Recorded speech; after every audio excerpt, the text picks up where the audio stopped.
والصلاة والسلام على سيدنا محمد وعلى آله وصحبه أجمعين.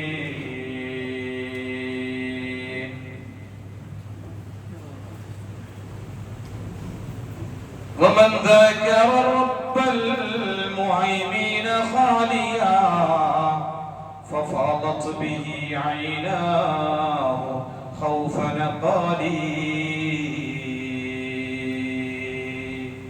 അല്ലാഹു സുബ്ഹാനഹു വ തആല അവന്റെ ഇഷ്ടദാസന്മാരിൽ സ്വാലിഹീങ്ങളിൽ സജ്ജനങ്ങളിൽ നമ്മെ എല്ലാവരും ഉൾപ്പെടുത്തി അനുഗ്രഹിക്കട്ടെ. നമ്മയൊക്കെ ഇതുപോലെ അവന്റെ ജന്നാത്തുൽ നഈമിൽ അല്ലാഹുവേ നീ ഒരുമിച്ച് കൂട്ടി അനുഗ്രഹിക്കണേ. ആമീൻ ബിറഹ്മതിക യാ അർഹമർ റഹീമീൻ. നിങ്ങളെ വളരെ കുറഞ്ഞ വാക്കുകൾ ഇൻഷാ അല്ലാഹ് ഞാൻ അവസാനിപ്പിക്കും. ഇരിക്കുന്ന ആളുകളൊക്കെ സാധാരണ പറയാറുള്ളത് പോലെ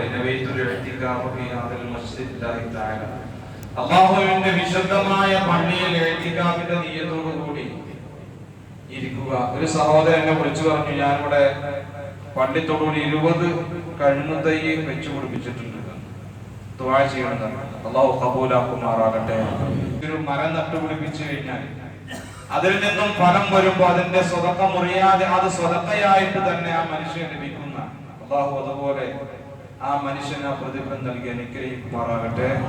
അതുപോലെ കഴിഞ്ഞ ആഴ്ച നമ്മൾ ദുആ ചെയ്ത ഗൾഫിലുള്ള ഒരു സഹോദരൻ തീരെ സുഖമില്ലാതെ വളരെ വിഷമത്തിലാണ്, പ്രയാസത്തിലാണ്. കഴിഞ്ഞ വെള്ളിയാഴ്ച ദുആ ചെയ്തു.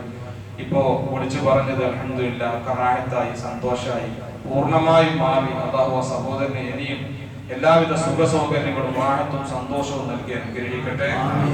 മഹാനായ റബീഅത്ത് ബിൻ കഅബുൽ അസ്ലമി റളിയല്ലാഹു അൻഹു അല്ലാഹുവിന്റെ റസൂലിന്റെ മുമ്പിൽ എല്ലാ ദിവസവും രാത്രിയിൽ wudu ചെയ്യാനും അതുപോലെ മനോഹരം ചെയ്യാനും കുളിക്കാനും എല്ലാറ്റിനുമുള്ള വെള്ളം റെഡിയാക്കി കൊടുത്തപ്പോ മുത്തനബി സ്വല്ലല്ലാഹു അലൈഹി വസല്ലം തങ്ങൾ ചോദിച്ചു, സലിയാ റബീഅ, അതാ ചോദിച്ചു, സൽനീഹി. ഹദീസുകളിൽ കാണാം, റബീഅത്തെ എന്നോട് നീ ചോദിക്ക്. ഹബീബായ റസൂലുള്ളാഹി സ്വല്ലല്ലാഹു അലൈഹി വസല്ലം തങ്ങളോട് ചോദിച്ചത്, യാ റസൂലല്ലാഹ് അസ്അലുക മുറാഫഖതക ഫിൽ ജന്നah.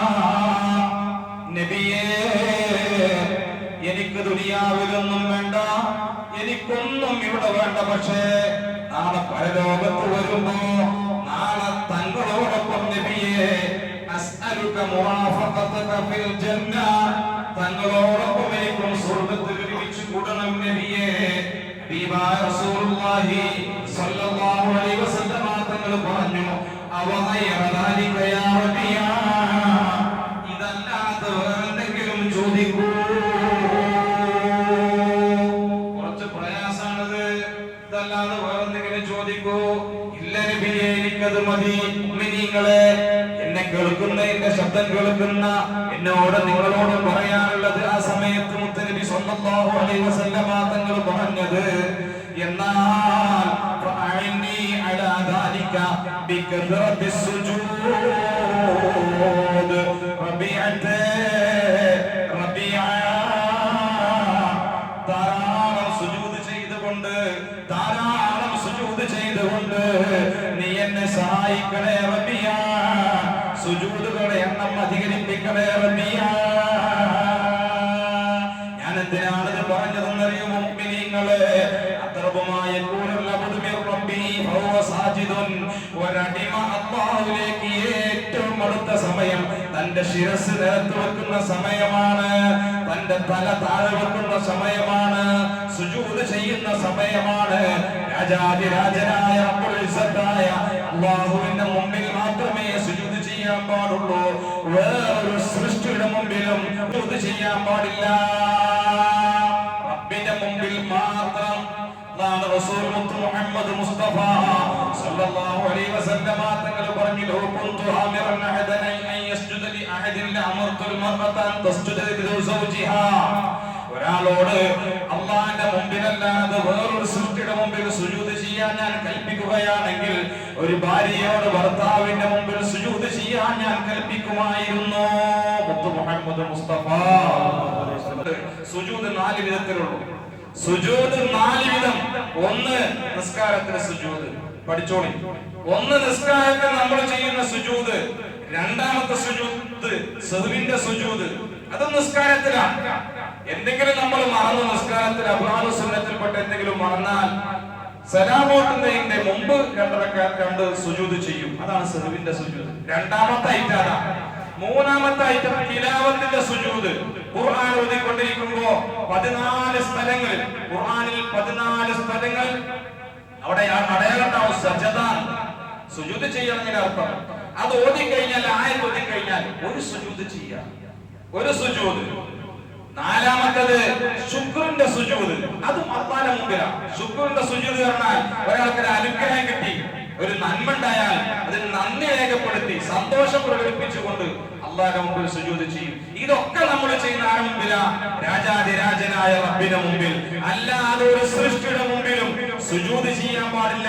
ഹബീബായ മുത്ത് മുഹമ്മദ് മുസ്തഫ സ്വല്ലല്ലാഹു അലൈഹി വസല്ലം തങ്ങളാ പറഞ്ഞത്. അങ്ങനെ ഉണ്ടെങ്കിൽ ഭാര്യയുടെ ഭർത്താവിന്റെ മുമ്പിൽ സുജൂദ് ചെയ്യാൻ കൽപ്പിക്കും. മുത്തുനബിയുടെ മുമ്പിൽ സുജൂദ് ചെയ്തിട്ടില്ല ആരുമില്ല. അതുകൊണ്ട് ഏതെങ്കിലും മഖബറകളില്, ഏതെങ്കിലും മഖാമില് അങ്ങനെയുണ്ട് ഇങ്ങനെയുണ്ട് എന്ന് പറഞ്ഞ് നമ്മളെ നിൽക്കണ്ട. അത് പാടില്ല. സുജൂദ് എന്നത് അല്ലാഹ്ക്ക് മാത്രം ചെയ്യണം. എത്ര അനാചാരങ്ങൾ നടക്കുന്നുണ്ട് ഇന്ന്, നമ്മൾ പറഞ്ഞിട്ട് കാര്യമൊന്നുമില്ല. മഖബറകളിലുണ്ട്, കല്യാണങ്ങളുണ്ട്, നമ്മുടെ നാട്ടു നടപ്പ്, വിവാഹം കഴിയുന്നതിന് മുമ്പ്, നിക്കാഹ് കഴിയുന്നതിന് മുമ്പ് ചെക്കനും പെണ്ണും നടക്കുന്നില്ലേ? അനി ഹറാമല്ലേ? നിക്കാഹ് കഴിയുന്നതിന്റെ മുമ്പ് ഫോൺ വിളിച്ച് സിംഗരിച്ച് നടക്കുക, കറങ്ങ നാട്ടിലൂടെ. പെണ്ണിന് നിക്കാഹ് കഴിഞ്ഞിട്ടില്ല, എന്നിട്ട് കറങ്ങ. അനാചാരാണ്, തനി ഹറാമാണ്. അത് പറഞ്ഞാൽ നിൽക്കുവോ? നമ്മളെ മഹലിൽ നമ്മൾ ശ്രദ്ധിക്കണം. എന്റെ മോളെ അല്ലെങ്കിൽ നിങ്ങളെ മോളെ കെട്ടിക്കുമ്പോ നിക്കാഹ് കഴിച്ചിട്ട് നീ കൊണ്ടുപോയിക്കോ, കുഴപ്പമില്ല. നീ കറങ്ങിക്കോ, കുഴപ്പമില്ല. നിക്കാഹിന്റെ മുമ്പ് അതിന് വിടരുത്. അങ്ങനെ വിടുമ്പോ അവിടെ വ്യഭിചാരമാണ് സംഭവിക്കുന്നത്. കണ്ണുകൊണ്ട് കാണൽ വ്യഭിചാരാണ്, തൊടൽ വ്യഭിചാരാണ്, എല്ലാം ഓരോ അവയവങ്ങളുടെയും വ്യഭിചാരാണ്. പിന്നെ അതിൽ ജനിക്കുന്ന മക്കളും അതേ സ്വഭാവമായിരിക്കും. അല്ലാഹു കാത്തിരക്ഷിക്കട്ടെ. ഞാൻ ഈ പറഞ്ഞെന്താണെന്നറിയോ? ഇങ്ങനെയുള്ള അനാചാരങ്ങൾ നമ്മുടെ മഹല്ലത്തിൽ ഉണ്ടോ ഇല്ലെനിക്കറിയില്ല. ഉണ്ടെങ്കിൽ നിർത്തണം. അതുപോലെ തന്നെ കല്യാണ മണ്ഡപങ്ങളിൽ, കല്യാണങ്ങളിൽ നടക്കുന്ന അനാചാരങ്ങൾ, പാട്ടും കൂട്ടും, അന്യ ആണുങ്ങളും പെണ്ണുങ്ങളും കൂടി കിടന്ന് ഡാൻസ് കളിക്കുക, ഇങ്ങനെയുള്ള അനാചാരങ്ങൾ, ഗാനമേളകളൊക്കെ നമ്മുടെ കല്യാണങ്ങളിൽ കടന്നു വന്നത് പാശ്ചാത്യ സംസ്കാരമാണ്. അല്ലാഹു നമ്മളെ നന്നാക്കി തരട്ടെ. അങ്ങനെ കണ്ടെങ്കിൽ അതൊക്കെ നിർത്തും മുഅ്മിനീങ്ങളെ. എന്നിട്ട് ഞാൻ ഈ പറഞ്ഞതുപോലെ സുജൂദിനെ വർദ്ധിപ്പിച്ചുകൊണ്ട് റബീഅ റളിയല്ലാഹു അൻഹുവിനോട് മുത്തനബി തങ്ങൾ പറഞ്ഞ അതാണ്, ഫഅഇനി അലാ ദാലിക ബികത്റത്തി സുജൂദ്. എന്നാൽ നിനക്ക് എന്റെ കൂടെ സ്വർഗ്ഗത്തിൽ കടക്കാം. സ്വർഗ്ഗത്തിൽ എന്റെ കൂടെ നിനക്ക് ഒരുമിച്ചൂടല്ലേ വേണ്ടത്? അതിന് അല്ലാഹുവിന്റെ മുമ്പിൽ സുജൂദ് ചെയ്തോ, സൃഷ്ടികളുടെ മുമ്പിലല്ല, അല്ലാഹുവിന്റെ മുമ്പിൽ സുജൂദ് ചെയ്തുകൊണ്ട് എന്നെ നീ സഹായിക്കണമെന്ന് മുത്ത് മുഹമ്മദ് മുസ്തഫ. അല്ലാഹു തൗഫീഖ് നൽകുമാറാവട്ടെ. അല്ലാഹുവിന്റെ മുമ്പിൽ ഒരുപാട് സുജൂദ് ചെയ്യാൻ നമുക്കൊക്കെ അല്ലാഹു വേണ്ടി തൗഫീഖ് നൽകണേ റഹ്മാൻ.